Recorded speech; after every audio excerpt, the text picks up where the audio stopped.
ఎప్పటి నుంచో ఒక మంచి కంబ్యాక్ కోసం ఎదురు చూస్తున్న టాలీవుడ్ మాస్ మహారాజ్ రవితేజ నటించిన లేటెస్ట్ మూవీ మాస్ జాతర.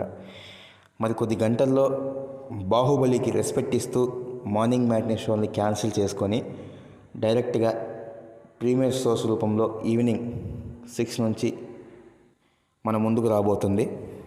అయితే ఈ మూవీ ప్రీ రిలీజ్ బిజినెస్ అయితే రీసెంట్గా కన్ఫామ్ అయింది. సినిమాకి మొత్తం టోటల్ ఏపీ, టీజీ, కర్ణాటక మొత్తం కలుపుకొని మొత్తం ఇండియా వైడ్గా 25 crores బిజినెస్ అయితే జరిగింది.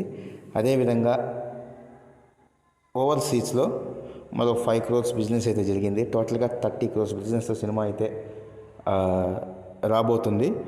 అయితే సినిమా టార్గెట్ 31 crores ఉంది. అయితే సినిమా టాక్ పాజిటివ్గా ఏమాత్రం వచ్చినా ట్రైలర్కి ముందు సినిమా బజ్ అయితే అంతగా లేదు. ట్రైలర్ తర్వాత సినిమా బజ్ అయితే అమాంతం పెరిగిపోయింది. టాక్ ఏమాత్రం పాజిటివ్గా వచ్చినా కూడా సినిమా ఖచ్చితంగా రచ్చలేపే అవకాశం ఎంతైనా ఉంది. ఈ కలెక్షన్స్ని రికవర్ చేయడం పెద్ద కష్టమేం కాదు, కానీ సినిమాకి పాజిటివ్ టాక్ ఎంతో అవసరం.